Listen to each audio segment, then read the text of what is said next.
Ist es dir schon einmal passiert, dass du in Alltagssituationen etwas gefragt wurdest, du die Frage aber entweder nicht verstanden hast oder sie mit deinem Sprachwissensstand noch nicht beantworten konntest? Damit dir das nicht noch einmal passiert, habe ich 30 wichtige Fragen, die du kennen solltest und auch beantworten solltest, zusammengestellt und in Kategorien geordnet. Legen wir los. Hier zunächst einmal die Kategorien. Erstens, nach dem Befinden fragen. Zweitens, das Wetter. Drittens, Job. Viertens, im Büro. Fünftens, Wochenende und Freizeit. Sechstens, Diskussion. Siebtens, im Café oder Restaurant. Achtens, beim Einkaufen. Neuntens, nach dem Weg fragen. Und zehntens, Gesundheit. Bei all den folgenden Fragen und Sätzen lade ich dich dazu ein, dass du mir nachsprichst, um deine Aussprache mitzutrainieren. So schlagen wir gleich 2 Fliegen mit einer Klappe. Starten wir mit der ersten Kategorie. Jemanden nach dem Befinden fragen. Die erste Frage kennst du sicher schon. Wie geht's? Wie geht's? Mögliche Antworten sind gut und dir, ganz okay und dir oder ganz okay und wie geht's dir? Nicht so gut, schlecht. Wir können auch fragen, geht's dir gut? Geht's dir gut? Hier kann man dann einfach mit einem ganz einfachen Ja oder Nein antworten. Also, geht's dir gut? Ja, mir geht's gut. Oder nein, mir geht's nicht gut. Etwas umgangssprachlicher ist, wie läuft's? Wie läuft's?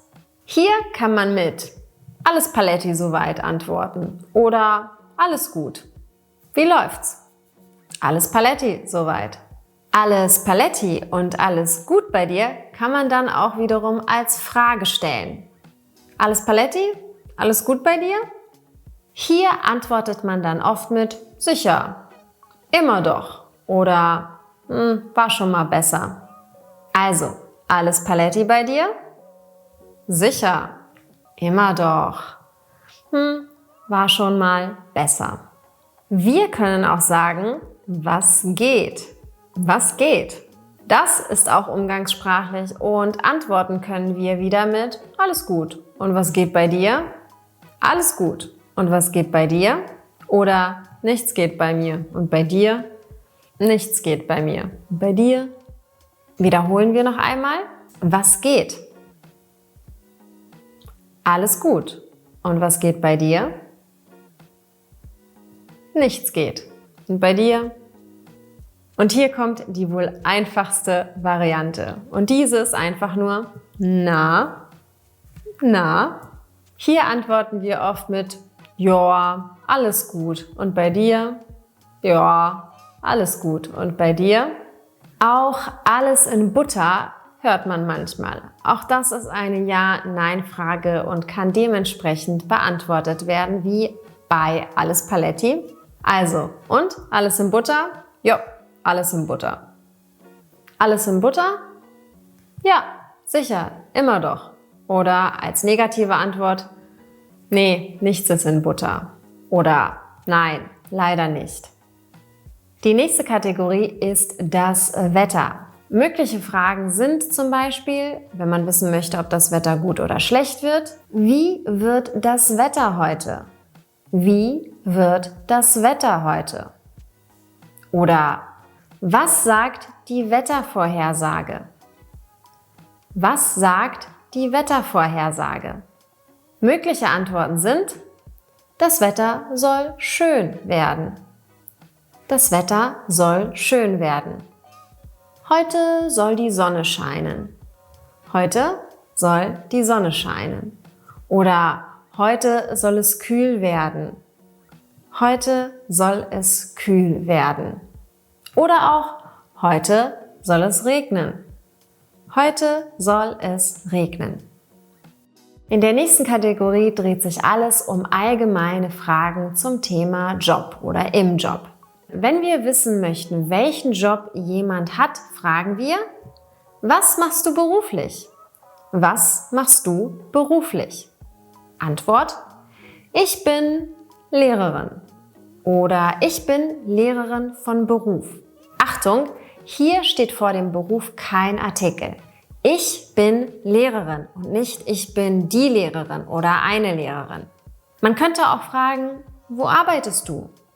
Wo arbeitest du? Die Antwort: Ich arbeite bei SAP, BMW, Ford und so weiter. Oder ich arbeite in einem Hotel oder im Krankenhaus oder in der Bäckerei. Wenn wir den Firmennamen nennen, brauchen wir die Präposition bei.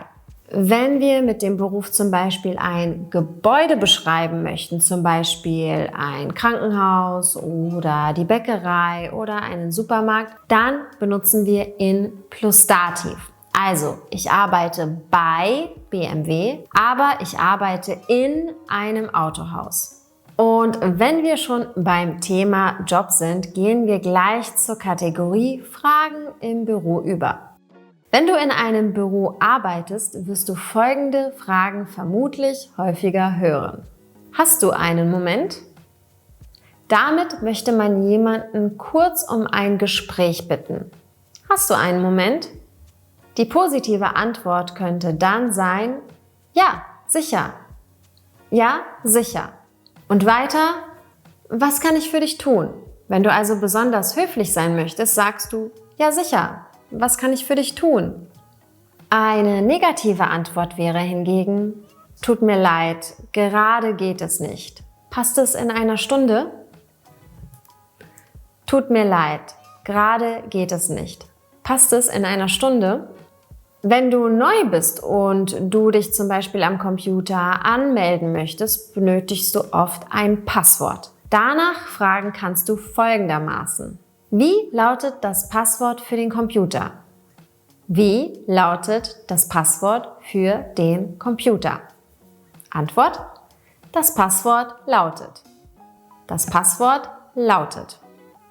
Und wenn dir dein Vorgesetzter eine Aufgabe gibt und du die Deadline wissen möchtest, kannst du Folgendes fragen: Bis wann soll das erledigt sein? Bis wann soll das erledigt sein? Antwort: Es wäre schön, wenn es bis ... fertig ist. Es wäre schön, wenn es bis Montag fertig ist. In einem Meeting wird man oft noch gefragt, ob jemand noch etwas zu sagen hat. Hier wird dann oft gesagt: Hat noch jemand etwas zu ergänzen? Oder möchte noch jemand etwas ergänzen? Möchte noch jemand etwas ergänzen? Hat noch jemand etwas zu ergänzen? Antwort, Beispiel: Ja, ich bitte. Oder ja, ich hätte noch eine Anmerkung. Ja, ich hätte noch eine Anmerkung. Nach der Arbeit kommt die Freizeit. Wenn wir Fragen zum Wochenende stellen, ist das die wohl am häufigsten gestellte Frage. Was hast du am Wochenende gemacht? Was hast du am Wochenende gemacht? Antwort: Am Wochenende habe ich oder am Wochenende war ich. Zum Beispiel: Am Wochenende habe ich die Garage aufgeräumt. Oder am Wochenende war ich im Kino. Oder: Was machst du am Wochenende, wenn das Wochenende bevorsteht? Was machst du am Wochenende? Hier könnte man dann antworten: Nichts, ich habe keine Pläne. Nichts, ich habe keine Pläne. Oder: Ich besuche meine Eltern. Oder ich gehe shoppen. Auch hast du schon Pläne fürs Wochenende ist eine Möglichkeit zu fragen. Oft beinhaltet es dann auch, dass man etwas mit der Person, die man fragt, unternehmen möchte. Man würde dann also ergänzen: Hast du schon Pläne fürs Wochenende? Wenn nicht, können wir zusammen ins Kino gehen. Hast du schon Pläne fürs Wochenende? Wenn nicht, könnten wir zusammen ins Kino gehen. In dem Fall könnte man antworten: Das klingt super, lass uns das machen. Das klingt super, lass uns das machen. Oder: Oh, tut mir leid, am Wochenende habe ich schon etwas vor. Tut mir leid, am Wochenende habe ich schon etwas vor. Als nächstes schauen wir uns ein paar Fragen zum Thema Diskussion an. Wenn wir nach der Meinung von jemandem fragen, dann können wir diesen Satz verwenden. Wie siehst du das? Wie siehst du das? Antworten kannst du dann mit Ich sehe das genauso, wenn du die gleiche Meinung hast. Ich sehe das genauso. Ich sehe das ähnlich, wenn du zustimmst, aber nicht zu 100%. Ich sehe das ähnlich. Ich sehe das leider anders als du, wenn du eine andere Meinung hast. Ich sehe das leider anders als du. Wenn man hören möchte, welche Gedanken jemand zu einem Thema hat, dann kann man das vor allem im beruflichen und offiziellen Feld so formulieren. Welcher Ansicht bist du? Oder formell, welcher Ansicht sind Sie? Welcher Ansicht sind Sie? Antworten kann man dann mit meiner Meinung nach. Meiner Meinung nach. Und dann folgt das Verb. Also, meiner Meinung nach sollten Frauen und Männer für die gleiche Arbeit auch das gleiche Gehalt bekommen.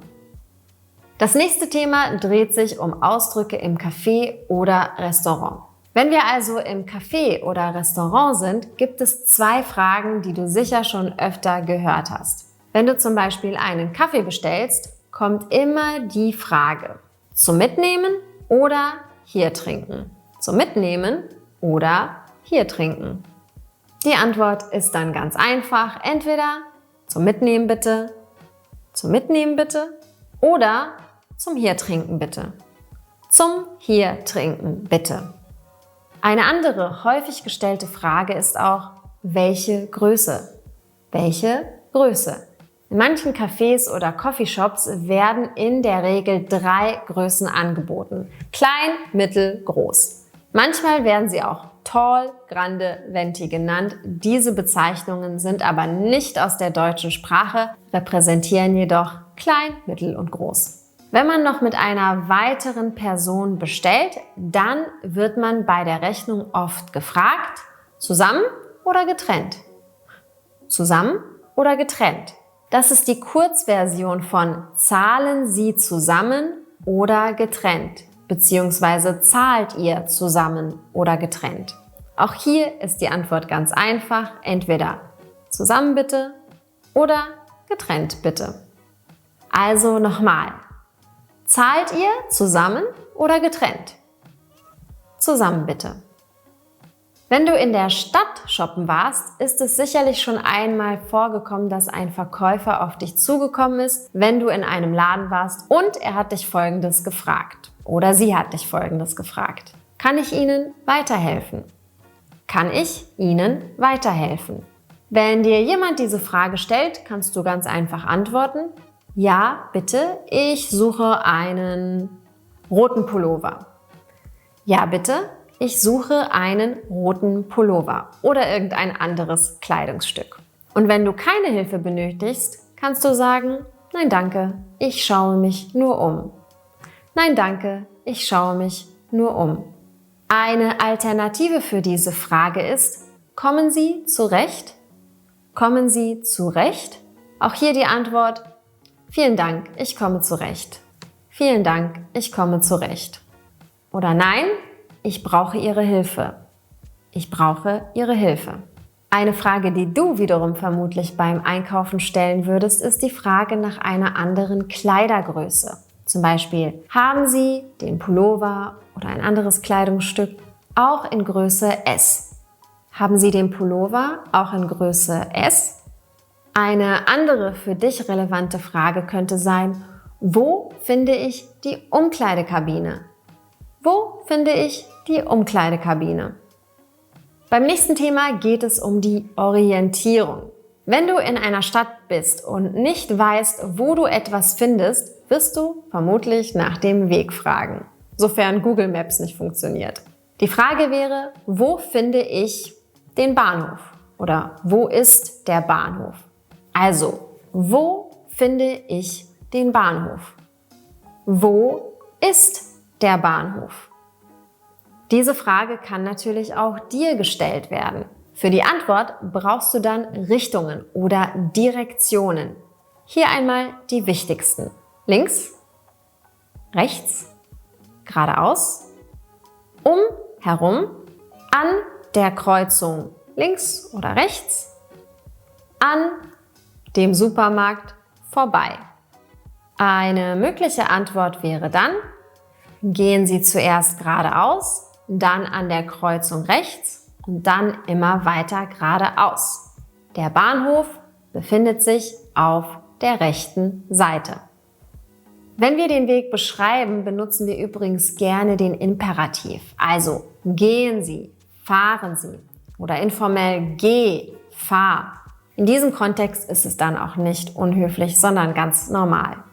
Und nun kommen wir zu den 3 letzten Fragen in der Kategorie Gesundheit. Wenn jemand nicht gut, also nicht gesund aussieht, hört man häufig die Frage, fühlst du dich nicht gut?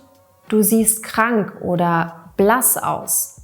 Blass bedeutet, dass du keine Farbe im Gesicht hast. Fühlst du dich nicht gut? Du siehst so krank aus. Fühlst du dich nicht gut? Du siehst so blass aus. Antworten kannst du dann mit entweder Danke der Nachfrage, aber mir geht es gut. Danke der Nachfrage, aber mir geht es gut. Oder wenn du dich tatsächlich nicht wohlfühlst, Danke der Nachfrage, ich fühle mich tatsächlich nicht sehr gut. Ich habe Kopfschmerzen. Danke der Nachfrage, ich fühle mich tatsächlich nicht sehr gut. Ich habe Kopfschmerzen. Wir können auch geht's dir nicht gut anstatt fühlst du dich nicht gut fragen. Geht's dir nicht gut? Doch, doch, alles okay. Und die letzte Frage, die häufig gestellt wird, wenn jemand krank war, jetzt aber wieder auf der Arbeit ist, geht es dir wieder besser? Geht es dir wieder besser? Antwort, ja, mir geht es schon wieder viel besser. Ja, mir geht es schon wieder viel besser. So, da haben wir sie, die 30 Fragen. Wenn ich einen zweiten Teil zu diesem Thema machen soll, lass es mich unbedingt in den Kommentaren wissen. Und vergiss nicht, meinen Kanal zu abonnieren, das Video zu liken und die Benachrichtigungen zu aktivieren. Bis zum nächsten Mal.